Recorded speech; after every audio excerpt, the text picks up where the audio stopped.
पाकिस्तान के कब्जे वाला कश्मीर यानी पीओके जल रहा है। पिछले 4 दिनों में पाकिस्तानी रेंजर्स और पीओके की पुलिस ने मिलकर कम से कम 15 कश्मीरियों को मौत के घाट उतार दिया है। कम से कम 3 बड़े शहरों मुजफ्फराबाद, मीरपुर और रावलकोट में ये प्रदर्शन चल रहे हैं। इंडिया टुडे ने रिपोर्ट किया है कि 9 जून को पीओके के अलग अलग हिस्सों में 15 लाख के आसपास कश्मीरी सड़कों पर थे। आज प्रदर्शन को शुरू हुए 4 दिन बीत चुके हैं और पिछले 3 दिनों से पूरा कश्मीर एकदम ठप है। 10 जून को ही प्रदर्शनकारी नेताओं पर 1 करोड़ पाकिस्तानी रुपए का इनाम रखा गया, हिंदुस्तानी रुपयों में 34 लाख। आज यानी 12 जून को पाकिस्तान के अखबार डॉन ने सुर्खी लगाई, AJK remain shut for third straight day, यानी आज़ाद जम्मू कश्मीर तीसरे दिन लगातार बंद पड़ा है। पाकिस्तान ने कश्मीर के जिस हिस्से पर अवैध कब्जा किया हुआ है उसे वो आज़ाद जम्मू कश्मीर कहता है, पर असल नियंत्रण इस्लामाबाद से किया जाता है। वहाँ पाकिस्तान की सेना तैनात रहती है, कानून बनाने में, बजट पास करने में और यहाँ तक कि चुनाव में भी पाकिस्तान का दखल रहता है। अगले महीने पीओके में जनरल इलेक्शंस होंगे। 27 जुलाई को पीओके में नया प्रधानमंत्री चुन लिया जाएगा, लेकिन कश्मीरी चुनाव प्रक्रिया में बदलाव की मांग कर रहे हैं पाकिस्तान के। असल में पीओके की विधानसभा में कुल 53 सीटें हैं वहाँ पे, और इसमें से 8 हैं रिजर्व, 5 महिलाओं के लिए, 1 उलमा के लिए और 1 ओवरसीज कश्मीरी के लिए और 1 सीट किसी टेक्नोक्रेट के लिए। इसके अलावा 12 सीट में एक अलग खेल किया गया है। इन्हें मुहाजिरों के लिए रिजर्व किया गया। मुहाजिर यानी रिफ्यूजी। अब ये रिफ्यूजी कौन है? वो कश्मीरी जो हिंदुस्तान की तरफ से आए और पाकिस्तान के अलग हिस्सों में बसे, आउट ऑफ पीओजे के। अब 12 और 8 20 आपने हटा दिए तो 53 में से सिर्फ 33 सीटों पर पीओके के कश्मीरियों की मर्जी चल पाती है जो वहाँ रहते हैं। उन 33 पर भी कश्मीरी अपनी चला लें कई बार संभव नहीं हो पाता है, और इसी मुद्दे पर जॉइंट अवामी एक्शन कमेटी यानी जैक मई महीने से ही प्रोटेस्ट करने की धमकी दे रहा था। जैक को 2023 में कश्मीर के व्यापारियों और सिविल सोसाइटी के लोगों ने मिलकर बनाया था। अब हुआ ये कि जैक पीओके में पहले भी प्रदर्शन कर चुकी थी, लेकिन उसके एक कॉल पर हज़ारों लोग इकट्ठा हो जाते हैं, इसलिए पाकिस्तान की सरकार ने एंटी टेरर लॉ का इस्तेमाल करते हुए इसे बैन कर दिया। इससे कश्मीरी भड़क गए। जैक के समर्थन में और बड़े प्रोटेस्ट हुए। 6-7 जून को क्रैकडाउन शुरू हुआ। जैक के लीडर्स को पाकिस्तान की पुलिस ने गिरफ्तार किया। इससे प्रदर्शन और उग्र हो गए। 9 जून को हज़ारों की संख्या में पाकिस्तानी रेंजर्स बुलाए गए और उसी दिन कम से कम 11 कश्मीरियों को मौत के घाट उतार दिया गया पाकिस्तानी फोर्सेस द्वारा। पिछले 3 दिनों में पीओके के 3 बड़े शहरों में प्रदर्शन चल रहे हैं। इनमें भी कई जगह पर गोली चली, कम से कम 4 और लोगों की मौत हुई है। 12 जून तक मौतों का आंकड़ा 15 पहुंच गया है, दर्जनों घायल हैं, सैकड़ों गिरफ्तारियां हुई हैं। कुछ प्रदर्शनकारी जो पुलिस की गोलियों से मारे गए, उनके शव भी पुलिस के पास ही हैं। अब जैक से प्रतिबंध हटाने, मारे गए लोगों की डेड बॉडी वापस लाने की मांग के साथ जोड़ दी गई है। सीटों के आरक्षण खत्म करने की जो मूल मांग है वो तो बनी हुई ही है, पर न पाकिस्तान की सरकार एक कदम पीछे हटना चाहती है और न ही प्रदर्शनकारी ही पीछे हटना चाहते हैं। भारत सरकार इस पूरे मामले पर बारीकी से नज़र बनाए हुए है। जिसे पाकिस्तान पीओके कहता है वो हिंदुस्तान का हिस्सा है, ये भारत का आधिकारिक स्टैंड है। जब कश्मीर में विधानसभा चुनाव होते हैं, हमारे यहाँ जम्मू कश्मीर में जब विधानसभा चुनाव होते हैं, तो हम 24 सीटें खाली छोड़ते हैं, ताकि आने वाले समय में जब ये अवैध कब्जा हटे और चुनाव मुकम्मल हों तो वहाँ के निर्वाचित विधायक भी जम्मू कश्मीर विधानसभा में बैठ सकें उन इलाकों के। इसलिए पीओके की हर गतिविधि भारत के लिए बहुत ज़रूरी हो जाती है। नेशनल सिक्योरिटी वाला एंगल तो इसमें है ही। इसलिए जब प्रदर्शन पीओके में भड़के तो 9 जून को ही विदेश मंत्रालय के प्रवक्ता रणधीर जायसवाल ने कहा कि हम उम्मीद करते हैं कि अंतर्राष्ट्रीय समुदाय पाकिस्तान को उसकी करतूतों के लिए जवाबदेह ठहराए। इसीलिए आज के शो में हम पीओके में चल रहे प्रोटेस्ट के बारे में बात करेंगे, जानेंगे कि प्रोटेस्ट क्यों भड़के और ये किस दिशा में बढ़ रहे हैं। क्या ये और एस्केलेट हो सकते हैं, और अगर ऐसा हुआ तो इसका क्या परिणाम होगा? नमस्कार, स्वीकार कीजिए निखिल का आप खबरगांव का डेली इंटरनेशनल बुलेटिन राजदूत देख रहे हैं।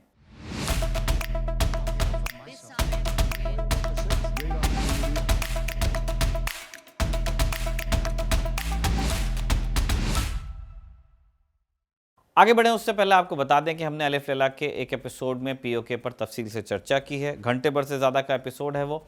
आप देखना चाहें तो लिंक आपको डिस्क्रिप्शन में मिल जाएगा। साजिद जी प्लीज़ डिस्क्रिप्शन में लिंक डालिएगा। अब आते हैं आज के टॉपिक पर। खबर आपको हमने बता ही दी कि पीओके में बड़ा गंभीर राजनीतिक संकट चल रहा है, और ऐसे संकट बीते 78 सालों में कई बार आ गए। जब पाकिस्तान ने उस पर अवैध कब्जा किया तब वहां आज़ादी की तहरीक उठी। 50 और 60 के दशक में दर्जनों आंदोलन खड़े हुए। फिर आतंकवाद का दौर आया। 1970 तक उनके पास वोटिंग राइट्स तक नहीं थे। जी हाँ, जिन कश्मीरियों की बार बार दुहाई देता रहता है पाकिस्तान, उन्हीं को पाकिस्तान में 1970 तक वोटिंग राइट्स नहीं मिले थे। पीओके में पूरी तरह पाकिस्तानी निज़ाम ही चलता था और वो अपनी मर्जी से राष्ट्रपति तय कर देते थे।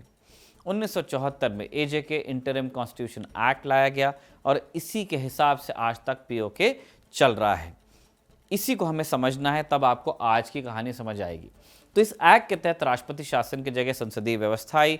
इससे पहले प्रेसिडेंट हेड हुआ करते थे, एग्जीक्यूटिव के भी, पर नई व्यवस्था के तहत 1974 के बाद पीओके में प्रधानमंत्री चुना जाने लगा। इसी समय एक नई संस्था भी बनी, एजेके काउंसिल।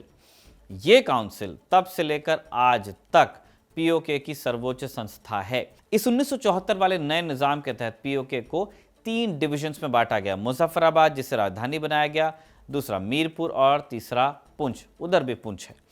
पीओके की अपनी असेंबली है, जिसका पाकिस्तान की संसद में कोई रिप्रेजेंटेशन नहीं है।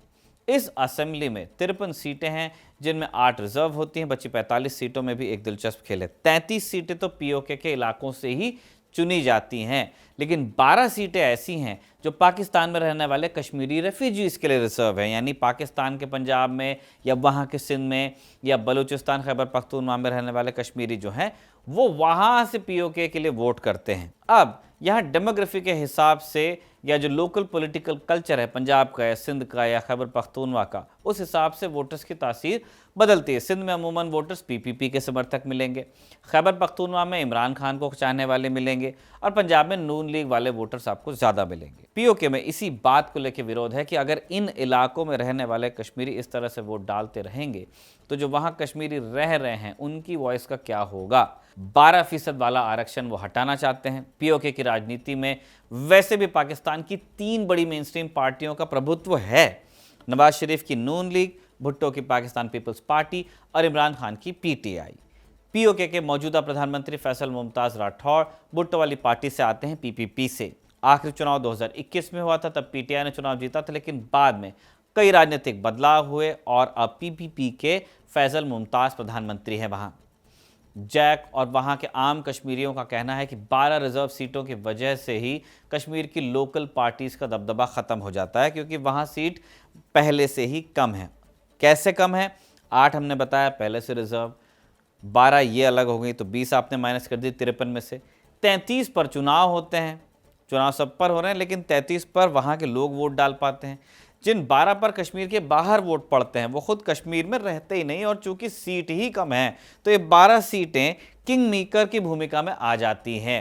ये जो अदृश्य हाथ है इस्लामाबाद का, इस तरह से कंट्रोल करता है कश्मीर को।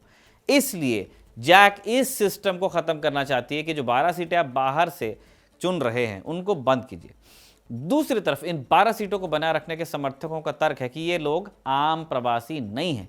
पाकिस्तान के कानून के मुताबिक इन्हें जम्मू कश्मीर से विस्थापित शरणार्थी माना जाता है, इसलिए उनका भी पूरे जम्मू कश्मीर में राजनीतिक हित समझा जाना चाहिए। समर्थकों का कहना है कि अगर ये सीटें ख़त्म कर दी गई तो लाखों शरणार्थियों और उनके परिवारों की पॉलिटिकल वॉइस विधानसभा से गायब हो जाएगी। चलिए, ये भी एक तर्क है, लेकिन ये तो एक मुद्दा था जिसे प्रदर्शन की वजह बताया गया। क्या ये इकलौती वजह थी? जवाब है नहीं। टाइमिंग ऐसी है कि मामला ज़्यादा चर्चा में गया। 27 जुलाई को चुनाव होने वाले हैं, उससे पहले प्रदर्शनकारी ये सिस्टम बदलना चाहते हैं। किंग्स कॉलेज में सीनियर फेलो आयशा सिद्दीका, जो पाकिस्तान से आती हैं, उन्होंने इंडियन एक्सप्रेस की यशी को बताया है कि पाकिस्तान के नौकरशाहों का पीओके की विधानसभा में कंट्रोल है, इसलिए प्रदर्शन हो रहे हैं। लेकिन इसके अलावा दूसरे विषय भी। मंगला डैम का मामला है कि वहाँ से जो बिजली बन रही है वो कश्मीर में ही महंगी है। फिर सिक्योरिटी का मसला है, और इन्हीं मुद्दों को लेकर जॉइंट अवामी एक्शन कमेटी यानी जैक ने प्रदर्शन का कॉल दिया था। इसी के बाद वो बैन भी हुई और ये पूरा बवाल शुरू हुआ। जैक की बात कर लेते हैं। जैक की शुरुआत हुई थी 2023 में। रावलकोट और मुजफ्फराबाद में व्यापारी संगठन, ट्रांसपोर्ट यूनियन, वकील, छात्र, ये सारे समूह मिलकर अलग अलग जगह प्रोटेस्ट करते रहते थे। उस समय 2 बड़े मुद्दे थे, सस्ती बिजली और सस्ता आटा। प्रदर्शनकारियों का कहना था कि यहाँ सरकारी अधिकारियों को वीआईपी कल्चर के तहत गाड़ियाँ दे दी जा रही हैं और आम नागरिक खाने को तरसते हैं। और जब पीओके में मंगला जैसे हाइड्रो पावर प्रोजेक्ट्स, बहुत बड़ा डैम है वहाँ, तो हमें इतनी महंगी बिजली क्यों दी जा रही है? 1967 में झेलम नदी पर मीरपुर के पास मंगला डैम बनाया गया था। उस वक्त हजारों एकड़ जमीन पानी में डूब गई, पूरे पूरे गांव उजड़ गए, हजारों परिवारों को अपने घर भी छोड़ने पड़े। मीरपुर के लोग बड़ी संख्या में पाकिस्तान के दूसरे हिस्सों में जाकर बसे। यहाँ से जो बिजली पाकिस्तान के नेशनल ग्रिड को जाती है। पीओके के लोगों का सवाल यही है कि जब बिजली उनकी ज़मीन पर बन रही है, डैम के लिए उनके गांव डूबे थे, जब विस्थापन की कीमत उन्होंने चुकाई मीरपुर वालों ने, तो फिर उन्हें महंगे बिजली के बिल क्यों भरने पड़ रहे हैं? इसलिए आप देखेंगे कि जब भी पीओके में प्रदर्शन होते हैं, सिंबॉलिक तौर पर बिजली के बिल जलाए जाते हैं। फिर जून 2023 में रावलकोट में जो सप्लाई बाजार था, आटे की कीमत के खिलाफ एक बड़ा धरना शुरू हुआ। आटे की कीमत एक मुद्दा पूरे पाकिस्तान में ही बन गया था बीते दिनों। फिर 16 सितंबर 2023 को कई सिविल सोसाइटी के लोगों ने मिलकर एक संगठन बनाया, जिसमें लोकल व्यापारी भी शामिल हुए। इस संगठन का नाम था जॉइंट अवामी एक्शन कमेटी यानी जैक। संगठन का घोषित उद्देश्य था कि सस्ती बिजली हो, सस्ता गेहूं हो, सरकारी खर्चों में कटौती हो और स्थानीय लोगों को ज्यादा राजनीतिक अधिकार मिल जाएं। जैक का सबसे चर्चित चेहरा बने थे शौकत नवाज मीर। उनके अलावा हफीज हमदानी, उमर नज़ीर, इम्तियाज़ असलम, मेहरान अरशद ख्वाजा ने भी अलग अलग शहरों में मोर्चा संभाला है। जबकि हम बात कर रहे हैं 2023 के संगठन का ढांचा किसी राजनीतिक पार्टी जैसा नहीं था। 2023 के आखिर तक जैक ने पूरे पीओके में रैलियां और हड़तालें आयोजित करना शुरू की। नवंबर 2023 में सरकार और आंदोलनकारियों के बीच बात हुई।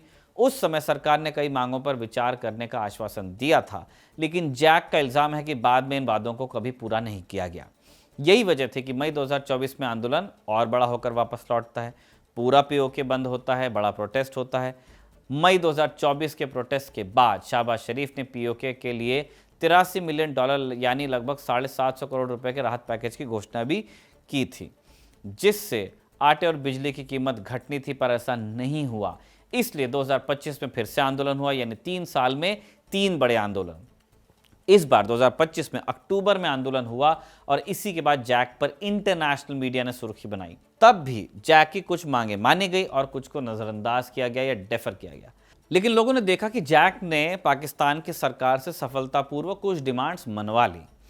इससे कश्मीरियों को समझ में आया वहां की जैक पर एतबार किया जा सकता है। इस्लामाबाद में बैठे हुक्मरानों को फिर डरने लगा कि जैक की तो लोकप्रियता बढ़ जाएगी। अगर ये संगठन किसी पॉलिटिकल पार्टी में तब्दील हो जाता है तो उनके लिए दिक्कत हो जाएगी। तो इस बार जुलाई में चुनाव होने थे। ठीक 2 महीने पहले जैक ने 12 सीटों के आरक्षण वाला मुद्दा पकड़ लिया और सड़क पर वो उतर आए।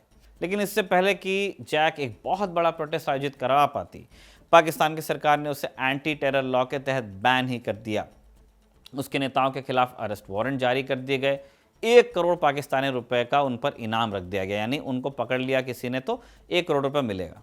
जब घरेलू मोर्चे पर यह सब चल रहा था, तभी पाकिस्तान इंटरनेशनल कम्युनिटी में अपनी साख बढ़ाने में जुटा हुआ था।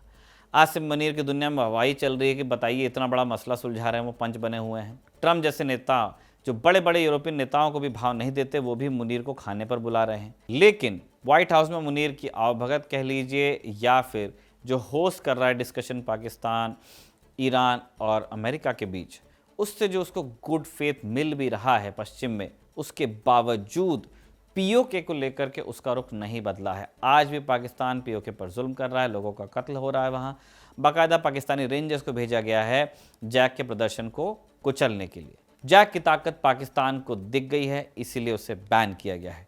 पाकिस्तान का ये पुराना तरीका रहा है, उसने बलूचिस्तान में इसी तरह संगठनों पर पाबंदी लगाई। जो संगठन सिविल राइट्स की बात भी करते थे, उन्हें आतंकवादी बताकर बैन कर दिया। और अब देखिए वहाँ हालत कितनी ख़राब है। पीओके में हम इसी ट्रेंड पर काम होते हुए देख रहे हैं। इसी जानकारी के साथ हम राजदूत को कंक्लूड करते हैं, लेकिन एक ज़रूरी सूचना है। अहमदाबाद प्लेन क्रैश को आज 1 बरस पूरा हो गया। 12 जून 2025 को हवाई जहाज़ क्रैश किया था। जिन लोगों ने इस हादसे में अपनी जान गंवाई, उनके परिवारों के लिए जीवन भर रहने वाला दुख है, सदमा है। बीते 365 दिन उन परिवारों के लिए कैसे रहे? सरकार की ओर से इन परिवारों को क्या मदद मिली? एयर इंडिया की तरफ से क्या मदद मिली? कुछ ऐसे ही सवालों के जवाब जानने के लिए खबरगांव की एक टीम अहमदाबाद गई थी पीड़ित परिवारों से बात करने के लिए। अहमदाबाद के पत्रकारों से हमने बात की है और बीते 1 साल क्या कुछ हुआ उसे समझने की कोशिश भी की है। जो कुछ हमने देखा और सुना वो एक डॉक्यूमेंट्री की शक्ल में आपके सामने है। आप उसे ज़रूर देखिएगा। वीडियो का लिंक आपको डिस्क्रिप्शन में मिल जाएगा। आप खबरगांव के होम पेज पर जाकर भी ये डॉक्यूमेंट्री यूट्यूब पर देख सकते हैं। आज का राजदूत लिखा था साजिद ने और तौफीक ने इसे रिकॉर्ड किया था। आप देखते रहिए खबर गाँव।